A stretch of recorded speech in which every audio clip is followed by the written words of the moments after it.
was like, okay, at what point is knitting therapy? Like that therapeutic dose where like it's scary until you do it and then you're like, oh, that's it? Like if you know me, like I can knit for like 4 hours a night and I'm fine. Like I could knit in my sleep and keep going and my hands wouldn't hurt.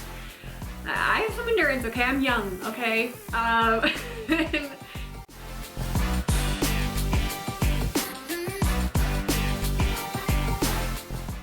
Hey everyone, my name's Jacqueline and this is Jack and Kit, a place where I share all about my knitting and sewing adventures. Today I have for you just like a normal podcast episode. My podcast format is first I'll go through any finished objects I have, then I'll go through the things that I'm currently working on, and lastly I'll go through any like new acquisitions I might have, any new items, or any other fun things to share. So today is Super Bowl Sunday, so I'm wearing my Chiefs shirt. My husband and I both went to the University of Kansas. We actually met in the marching band there. It's a really cute story, but he grew up in the Kansas City area and we ended up living in Kansas City for probably about 4 or 5 years of our adult life. And so big Chiefs fans, and we're really excited. We're cheering for them, and also like now it's a Taylor Swift thing, so I'm like doubly a fan. I would say I'm not like the biggest like follower of sports, but you know, like I can watch, I can knit and watch. One of the best parts about football is like I can hang out with my husband while I'm knitting, and yeah, I don't have to like fully pay attention, but I just get to hang, have good snacks, and knit. I'm down for it. Today we're going to a friend's house, so we'll see if I feel brave enough to take my knitting out. Like sitting for that long of time and not knitting is literally like torture to me, so yeah, I'll probably take it out. Let me know, like around new friends and people you don't know, do you take out your knitting or do you pretend to act normal? Let me know. So today I have one finished object for you, and it's kind of exciting because last episode, I literally showed you this yarn. It wasn't even a whip yet. I just showed you this yarn. And that is the Musselburgh Hat. So yeah, like I said, last week, I just showed you the skein of this and said I wanted to make a Musselburgh. And it's literally already finished and off the needles, blocked, like all good to go. So this I am super happy with. Here it is like in a folded up manner. Put it on and show ya. So it fits me perfectly like a glove. You can see here, this is like the folded up version. I also think sometimes I will wear it just down, like unfolded. It's kind of like the hipster version, I call it. Has like quite a bit of slack at the bottom. Like unfold. Quite a bit of slack in the back, but it's kind of cool and cute. So yeah, this is the Musselburgh. For anybody who's unfamiliar, it's huge. You kind of knit it almost in this like pill-shaped form. So you start off by making like a little circle and then you go out from there. So I ended up using Knitty Natty's tutorial. She has like a crochet cast on.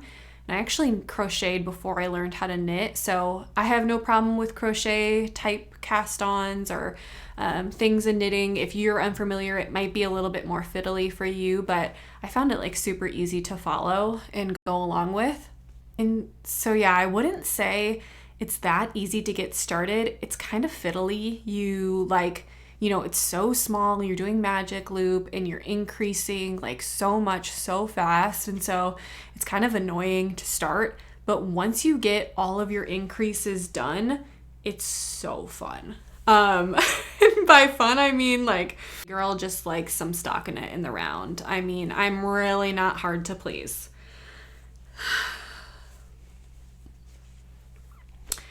I mean, honestly, I'm like at the point now where I'm thinking stockinette in the round is like therapy for me. I was like, okay, at what point is knitting therapy, like that therapeutic dose? And I think for me, so far, my prescribed dose is stockinette in the round anywhere between a US 3 to a US like 8 needle. I think my preferred is US 3 to US 6. But like I can go up to 8. Anywhere past 8, I like still, but it's not the therapy dose. Okay. So yeah, I literally couldn't set this down. And then once it was done, I was literally so sad. You know, when you get to like the end of a show and they call it like a show hole, or you get to the end of a book and you're just like so depressed. That was me with this project. I couldn't set it down, brought it everywhere. And then the second it was done, I was just like, what now? I'm so sad. I have nothing to make me happy. And so this was definitely one of those moments where I was like, at any given point, I need to have, you know, sure, I can have like a hard project on the needles, but I need to have a stockinette in the round on the needles because I love it that much. It's just like the sound of my Chiago like metal needles with the speed, with the like motion, like the repetitive motion over and over and over again. It's incredible. It's truly like meditation. If you know, you know, it's the best. So that pill shape I was just showing you, you fold it up within each other, and you can see here's like, I think these are my increases. I think I prefer those to the decreases. They're not 100% perfect, but they're great for me. And yeah, I think this is like gonna be my go-to one skein project. Like if I'm ever somewhere and I absolutely need that one skein, I think this is gonna be my go-to because like I said, I loved knitting it and it just so beautifully like portrays that hand-dyed, like speckly, beautiful colored yarn. So yeah, I'm like in my head kind of been comparing it to the Oslo hat because the Oslo has like that similar construction, right? Like the fold up type construction. And I did make the Oslo hat, but I did that the mohair edition. And so that one, it's hard for me to compare because that one is so itchy on my forehead that I like never wear it, which is kind of sad. I need to like sew in or overstitch like some different yarn in it because it's unwearable for me. It's so itchy on my forehead. But yeah, I think, you know, a lot of people choose either Musselburgh or Oslo as their like go-to hat. And for me, I think right now the Musselburgh is winning, but I will try another Oslo, I think, in the future as well.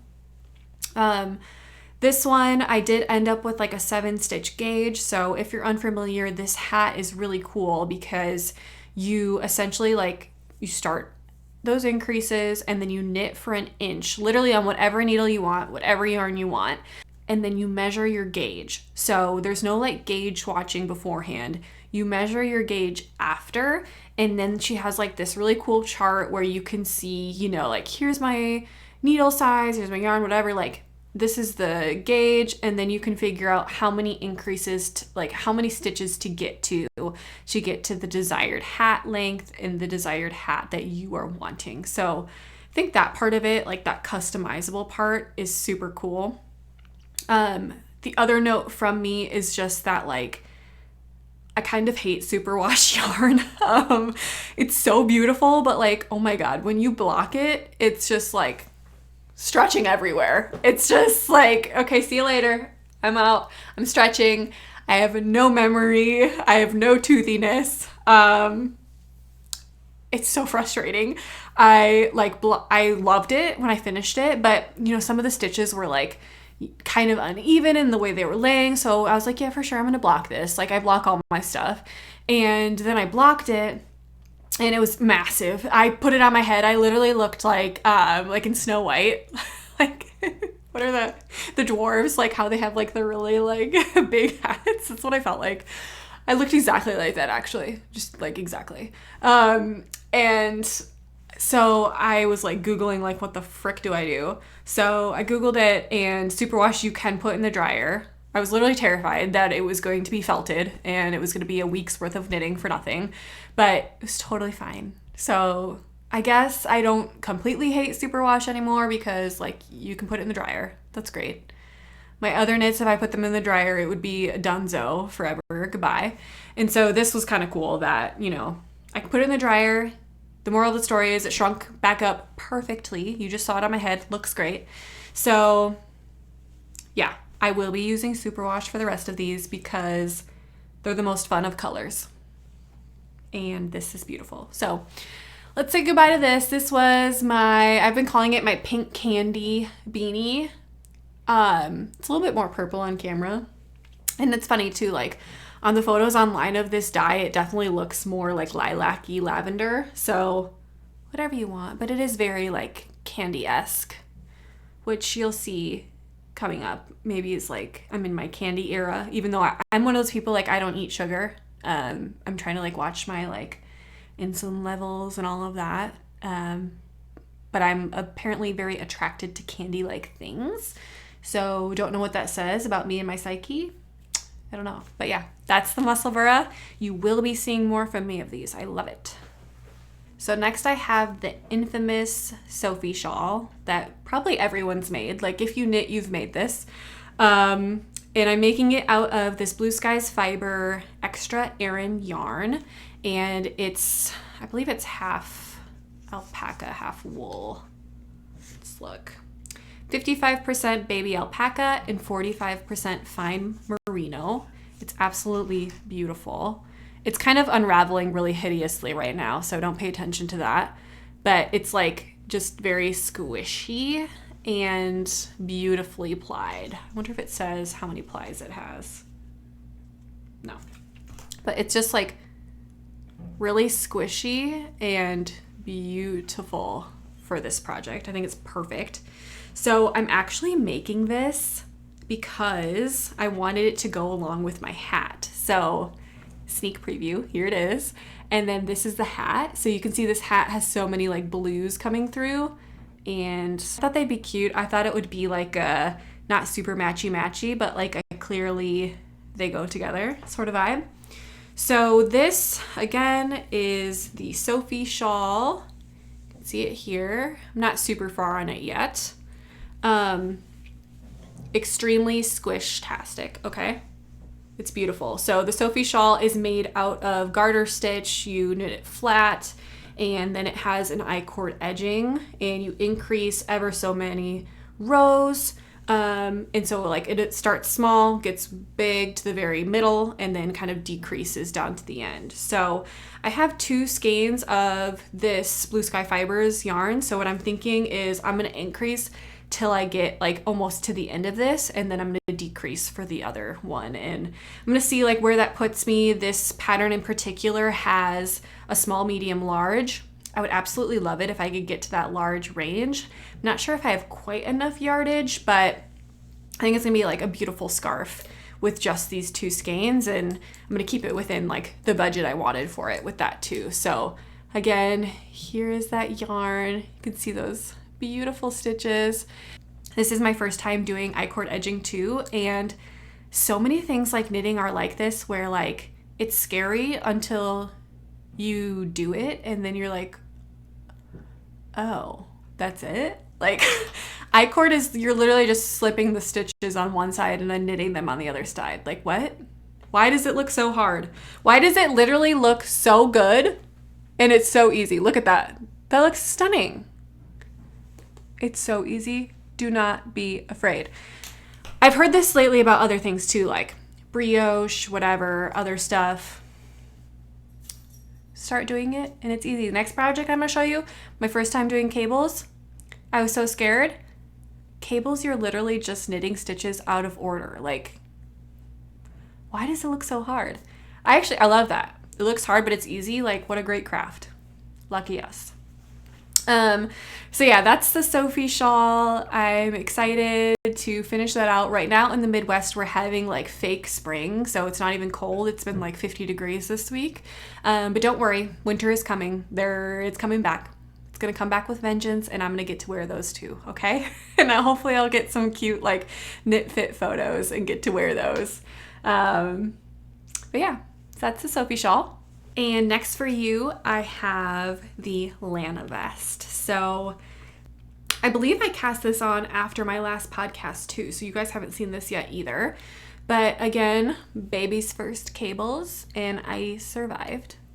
So I just started this last week. You can see it's kind of like this shape because starting with the back and then you do the short rows, and it has some like beautiful details. So it has some like seed stitch and then like a smaller and bigger cable, that kind of pearl bump motif in the middle, and then some more like repeats. But yeah, this is so fun. This is made out of the Osprey & Co. I'll show you this yarn.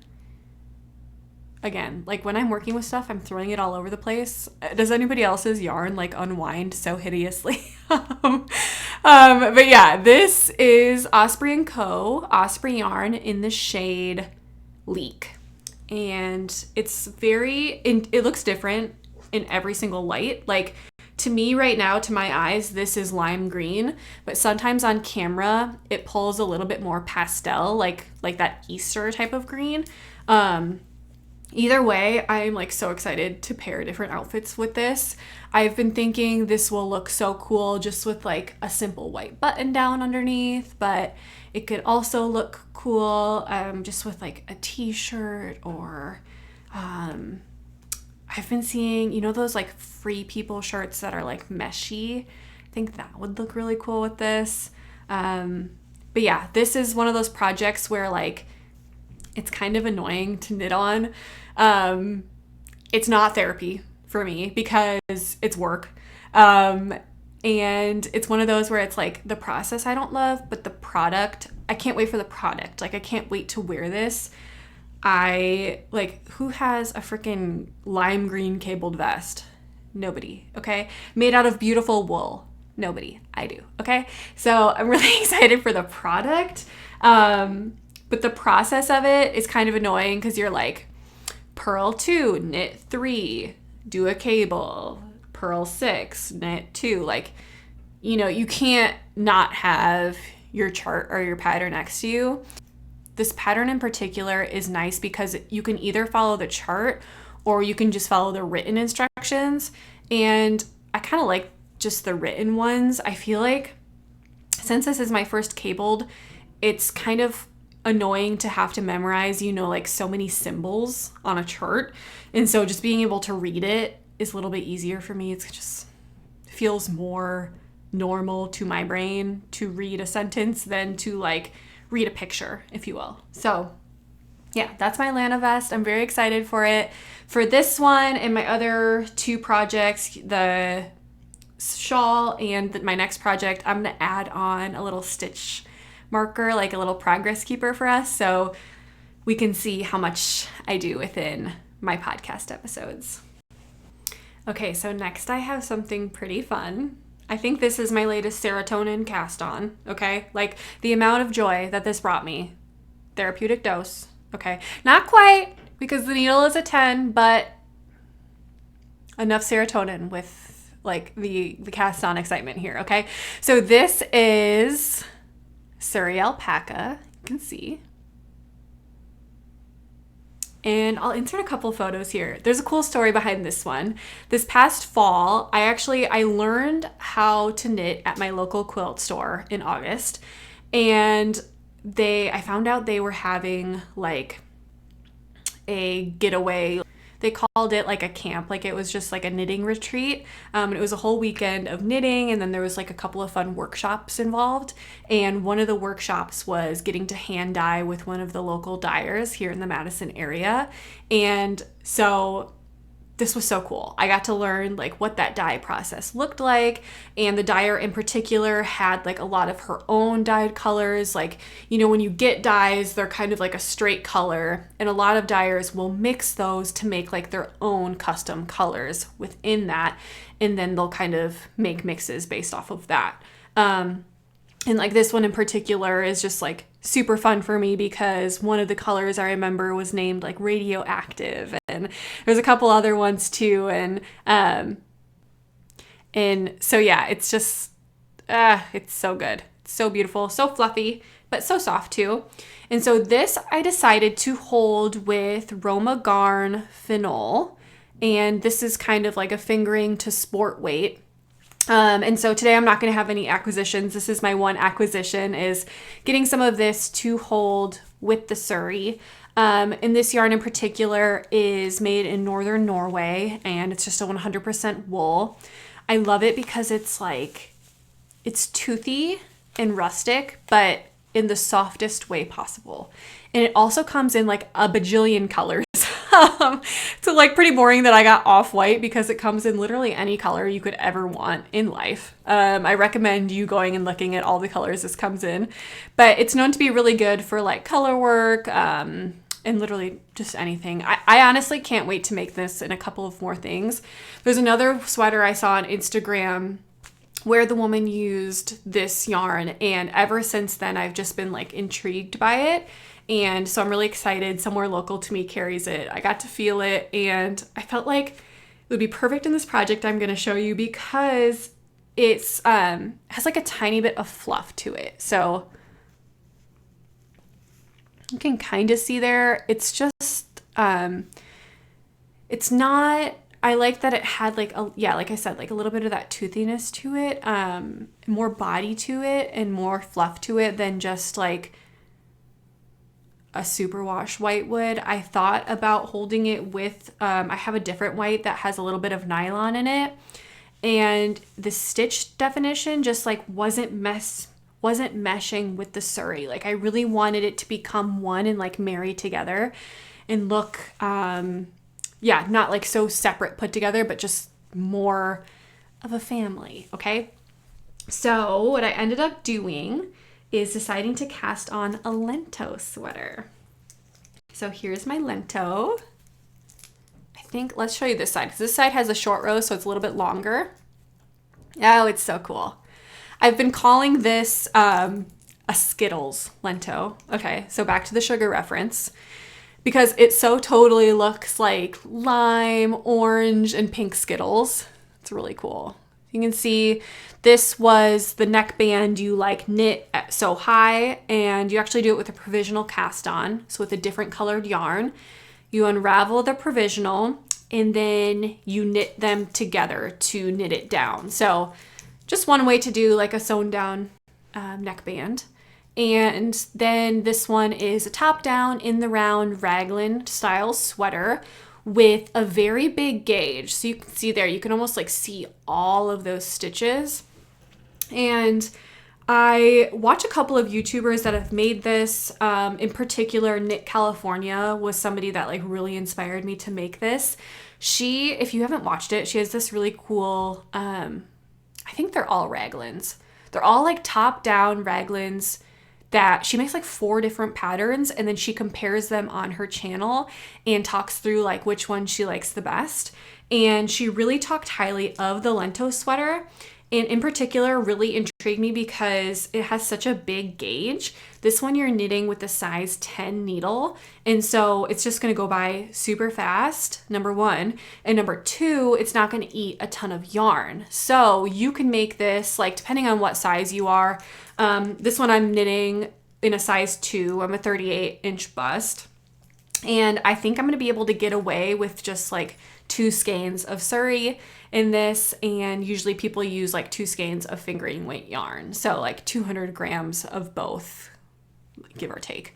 But yeah, like I'm excited. If I love this pattern, how cool of a pattern to make where you don't need to spend a ton of money, but you still get like a squishy, soft, beautiful top-down sweater that just knits up so fast too. Like this is literally, you guys, this is day 3 on the needles, and it's cooking. Like this, if I don't have this done by the next podcast, I will be so surprised because like we've said, top down in the round.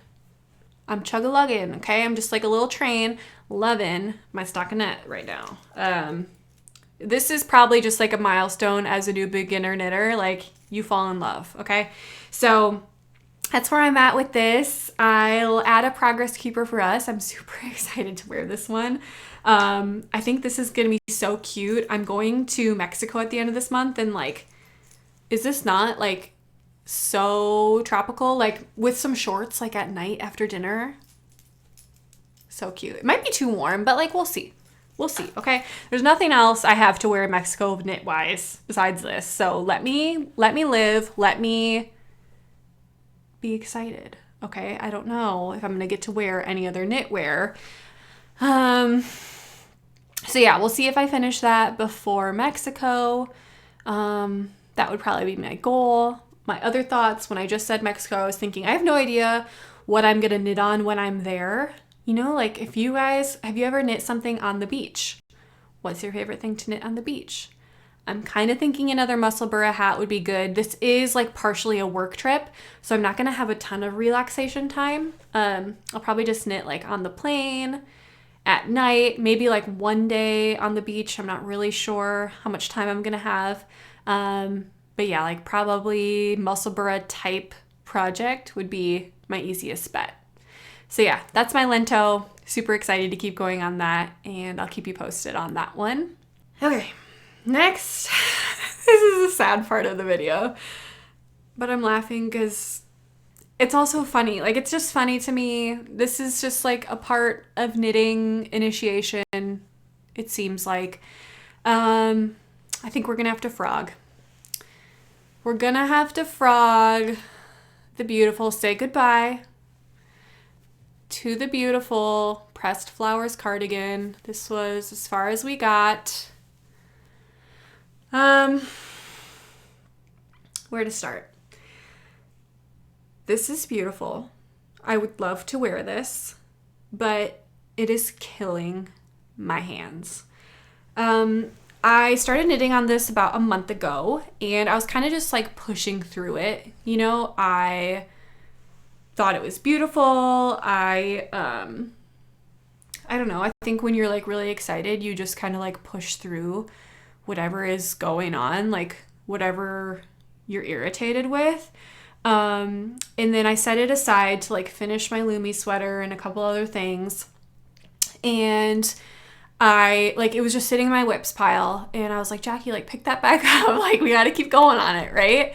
And so a couple nights ago, I was like, okay, I'm going to set aside time to work on this. And I got through 2 rows, and my hands hurt so bad that I had to set it down, and I didn't knit for the rest of the night, which is so unlike me. Like, if you know me, like I can knit for like 4 hours a night and I'm fine. Like, I could knit in my sleep and keep going, and my hands wouldn't hurt. I have some endurance, okay? I'm young, okay? And so anyways, I got tired for that, and then the next night, I was like, okay, let's do it again. Let's pick it up again. And that night, I only got 1 row, and my hands started hurting, and it was just like, this is it, isn't it? Like this, it's over between us, right? Like it's like in a relationship where you're starting, like the red flags are becoming more and more unavoidable. And so I posted on my Instagram story, like, what would you guys do? If any of you don't follow me on Instagram at Jack and Kit, a lot of times I'll go there for like quick responses from people, like help, you know, those help situations where you really need a knitting friend. So I posted it on my story, and like overwhelmingly everyone was like, it's time to frog. And I've learned a lot of people feel this way, and this is probably going to be my new motto, is if it's hurting you, or if in general it's no longer bringing you joy, literally why? Frog it. Like, there's too little time. Knitting we do for fun. Like, this is not our job. And so to just like kind of get over yourself a little bit, get over the shame, and just be done with it. And so that's going to be my new motto with stuff. Yeah, it's sad because like, you know, you feel like this is probably like 20 hours of work at least. Like the mosaic knitting takes a long time, you guys. For anybody who's unfamiliar, mosaic knitting, it looks like stranded color work, but it's not. It's like this is flat because it was going to be a cardigan. So you go down and back with one color. So in this instance, it was down and back with gray, and then down and back with the purple. So, and then anytime like in the chart, I would come across places. If I had a gray and I came across a spot that needed to be purple, you slip the purple stitches. So there's a lot of just like knitting and slipping and then whatever. And so I couldn't figure out like, are my hands hurting because of this yarn, or are they hurting because it's mosaic knitting? I'm not sure, but again, it's like, it doesn't matter what the reason is.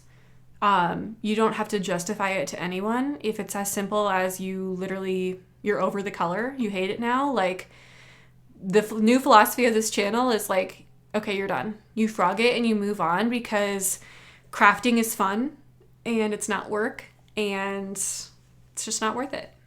So this is the official funeral of this sweater. It's going to get frogged. Say goodbye. I'm not sure what I'm going to do with this gray yarn. It's Green Mountain Spinnery Music. And then I'm also not sure what I'm going to do with the purple yarn. So the purple yarn is Utopia Helix. It's a DK, and it kind of has that like spin cycle-y hand spun look where it like changes color throughout the skein. And I'm really not sure what project to do with it. I know there's a lot of Andrea Mowry patterns that use that like color change. I've also been thinking about a sheep camp. I've seen a lot of people do and have like the motif kind of shift color throughout. So yeah, I'm not sure. Might be something I put off until next year, like let the yarn rest, and I get over my shame and disappointment with frogging something. But if you guys have any recommendations of like projects you've made with color changing yarn that you think are beautiful, let me know down below in the comments. I'd love to hear and love to check out what you've made and what you love for your ideas for this kind of yarn. Okay, so that's it for yarn stuff. I do have a couple of like sewing updates to give. I know I haven't talked about a ton of sewing stuff on this channel yet. The reality is that it's freezing cold in Wisconsin and I want to knit things. And you know, I'm also a new knitter, and so there's like so many things that I want to make. And so that's kind of just like my focus right now, but I can see it kind of like evening out a little bit once we get into summer. We'll see. I don't know. Maybe I'll have the knitting high for a super long time. I don't know. So my first sewing project to show you is my finished wall hanging. And to be clear, the quilting is finished on this and it just needs binding left. So this is technically still a whip, and I'll show you it here. So you can see bottom, and then it just repeats once. So there's kind of 4 of these exact same blocks within it, and you can see there's some of the beautiful quilting. This I just got back from a local long armor. She has a long arm that she like does by hand. So this is kind of cool too, because I've done like some computerized long arming services in the past where, you know, they're putting it essentially on more of a machine and they're setting it and it's going. But this in particular, she actually like did herself. So that's kind of cool. And this, like I mentioned, is going to be a wall hanging in my dining room. I have some chairs in my living room. I kind of have like an open concept that are this like red shade. And so my idea was just, you know, like your eye would so beautifully like catch off the chairs and the wall, and it would just look really good. And I also have a lot of pieces that are kind of like that mid-century modern type style, especially those chairs for sure are mid-century modern. And then so is my dining table. So I felt like this motif was very much so like mid-century modern mixed with like a traditional quilt star, mixed with a little bit of flair. And so I'm really excited about this. Only thing left to do is just bind it. And I'm the type of quilter that loves hand binding. If you're unfamiliar, if you bound with a machine, it would, like this size, this is a small quilt, would definitely take me less than 10 minutes. You can just like zoom it out. But there's something to me that's so special about hand binding. Oh my gosh. To me, when you're hand binding, it almost feels like it's your last moments with the quilt and you're like saying goodbye to it a little bit. Like it's very sentimental to me. It also looks flawless. So when you're hand binding, maybe I'll make like a short video of this and put it on my Instagram. But when you're hand binding, you're doing it in such a way that the stitches become like invisible. So it just looks so seamless and beautiful. But again, not only the look do I love, but just like the process of it too. Causes you to slow down. This size quilt, I would imagine it wouldn't take me longer than like 4 hours to do it. So maybe like a couple mornings or a couple of nights to do it. And I'm going to use same color that I did for the sashing. This is Art Gallery Fabrics. Let's see, in the color Magnetism. I'll be using this color. And then I got this Aurifil thread. I almost primarily use Aurifil for my quilting. It's 100% cotton thread made in Italy. And I felt like this was just like a perfect match. They look so good together. So when I use this thread with this, it especially will be like pretty much undetectable. And especially because it's something going on my wall, I really wanted to pick a matching thread with it. If it was a binding that was going to go on a quilt that, you know, you're not looking as close to, I would have picked like a black or a gray that I already had in my stash. But because it's going on a wall and I want it to last and look as beautiful as it can look, I wanted to pick a thread to match. So hopefully in my next podcast episode, I can show you a picture of that looking so beautiful in my dining room. And then last, but certainly not least, I have my beautiful dress that I finished making out of the gorgeous, this is the, I'll show you it up close. This is the textured viscose linen by Core Fabrics in the color magenta. And it's a little bit clashing with my red, but you know, it's cute. And it has my little label in there, my Jacqueline Merrifield, which I love. And the reason why I'm not trying this on for you guys today is just because it's not quite a finished object. So it's technically finished according to pattern, but there's a couple things I want to change. So first thing is the facing isn't sewn down. They don't recommend to sew it down in the pattern, but I made a similar linen v-neck top last year that I got annoyed when the facing would like flip out. You know, like even if you're just like trying it on, it's kind of annoying. So I think I'm going to go through and just do like a 1/2 inch stitch along the whole collar here. I think that will like help me be less annoyed by it. And my Juki is still thread with the pink thread. So I think I'm just going to do it while I have it. And so yeah, I'm going to do that, and you can see it's so pretty. And then I'm also going to, I think, take a little bit in on the sides. So this dress in particular is kind of meant to have more of that like oversized, like easygoing sort of look. And for me, I think it's just making me look a little bit frumpy in the center. So I think I'm going to take it in a little bit on the sides.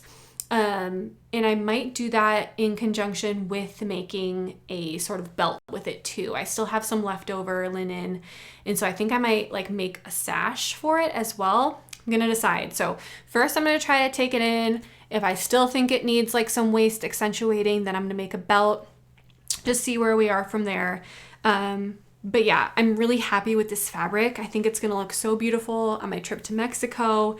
And it's pretty simple. It's kind of just like a v-neck tee up top, and then it goes into the skirt that has like 2 gathered portions to it. So pretty simple in construction, and this is a Seamwork pattern that was really fun to make because it has like a sew along with it. And so anytime I was like a little bit confused or got tripped up, I was just able to like log into Seamwork, watch the tutorial, and that was really helpful as well. So I'm excited about this, and I'm hopefully going to be either wearing it in my next episode or like trying it on for you and showing it for you. Another thing I'm excited about, like just looking at this, like this with the little magenta speckles over top of this dress, I think is going to be like a super cute layering thing for spring. So I'm excited about that too. But yeah, that's all the things I'm working on. I'm working on quite a bit. I also have a couple of things that I'm planning to start. One in particular that I know of is I have like a lime green linen that I bought, and I would really love to make like a type of oversized button-up shirt for my trip too. We'll see if I get to it or not. If not, it would still be an amazing piece to make for spring. So that's the only other thing that I'm thinking of. Otherwise, I'm super excited to keep working on these projects. I hope that while you guys were watching today, you were able to create while I talked about creating. If you did, or if you have anything that you're super excited about right now, please let me know down in the comments. I'd love to kind of follow along with you and join you as you create and get to make something that you love. Another thing that I wanted to mention is almost more than a creator, I am a consumer of content. And so if you are a content creator or if you love another knitter or sewist here on YouTube or even on Instagram, please let me know down in the comments. I'd love to follow along with them as well. It's just like a big happy family here on those platforms. So yeah, please support them by letting me know who you love in the comments, and we can just create like a little fun discussion there. I'm still deciding on my overall YouTube upload schedule. So if you don't want to miss a video from me, please click subscribe. And if you hit that little bell, that will notify you anytime I upload, so you never miss an episode from me. I think in between my podcast episodes, I'm going to continue doing some more like topical videos. Right now, I'm actually reading a book about the first 20,000 years of women's work, it's called. It's like a history of the fiber arts and women making things with fiber. And so I'm really looking forward to kind of making almost like a book review and a little book talk on that book. And then I also really loved that video I made last week, the Made Well But Me Made. And I think that's going to be what I'm going to do next week, is explore another one of my favorite stores and kind of find some patterns that match, so we don't always have to be buying new things, but instead we can slowly make some new garments for our closet that are made out of great materials.